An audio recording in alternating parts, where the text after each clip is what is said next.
Imbis nga na mantika, tubig ang pampipirito natin dito sa mga chicken wings. Panalo talaga to sa lasa. At madali pang gawin.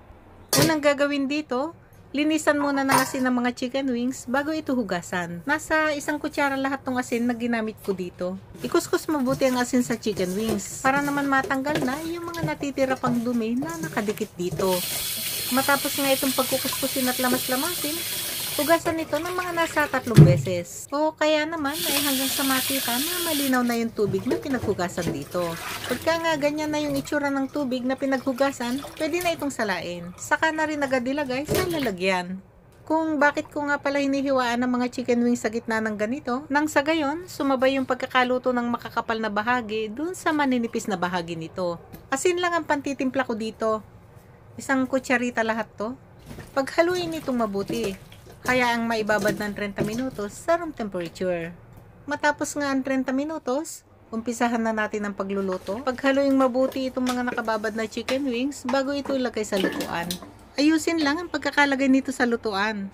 Dapat isang salansan lang, huwag yung patong-patong. Ngayon, pwede na itong takpan. Lutuin hanggang sa magmantika na ang mga chicken wings. Gamit dito yung medium setting lang ng apoy.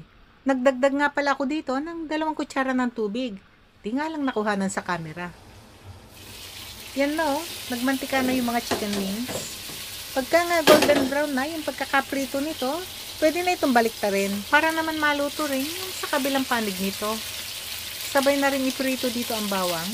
Dati-rati nga pala, pag nagluluto ako ng ganito, buo-buo yung bawang na ginagamit ko dito. Pero ngayon, naisipan ko lang na hiwain nito ng ganito kaliliit. Ayusin lang din ang pagkakalagay ng mga bawang para naman maipirito rin itong mabuti. Ngayon, pwede nang takpan. Lutuin hanggang sa magkulay golden brown na rin yung sa kabilang panig nito. Normal lang to, yung ganyan na medyo maninikit ito sa ilalim. Ang gagawin lang dito, sudsurin lang ng ganyan para humiwalay yung pagkakadikit nito sa ilalim. Ito namang mga hindi pa kulay golden brown ang pagkakaluto, balibalik ta rin lang.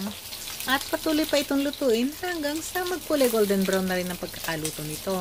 Mas maganda pala talaga pagkabuo yung bawang na gagamitin dito para di madaling masunog. Ang gagawin ko na lang dito, igilid na lang sa taas ang bawang para hindi na ito masyadong masunog.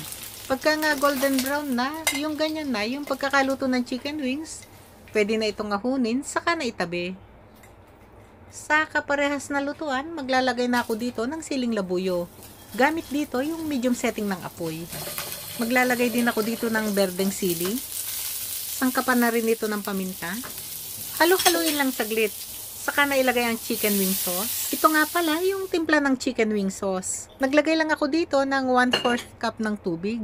1 kutsarita ng chicken powder. 1 kutsara ng liquid seasoning. 1 kutsara ng suka o kaya lemon juice. Pambalanse ito ng lasa, pantanggal umay. 1 kutsara rin ng dark soy sauce. Meron din kasing light soy sauce. Mas maalat yun kaysa dito sa dark soy sauce. At para angat sa sarap, maglalagay din ako dito ng 3 kutsara ng honey. Kung walang honey, pwede rin ng asukal. Halu-haluin lang itong mabuti.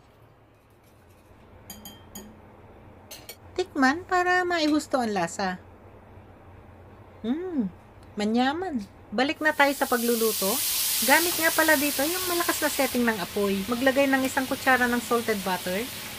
Patuloy lang itong lutuin, halu-haluin, hanggang sa makitang bulang-bula na yung pagkakakulo nito.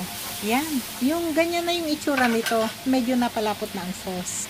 Ngayon, pwede nang ilagay itong mga chicken wings. Mabilis na lang to. Halu-haluin mabuti hanggang sa mabalot na ng sauce lahat ng piraso ng chicken wings. O yan nakaluto na.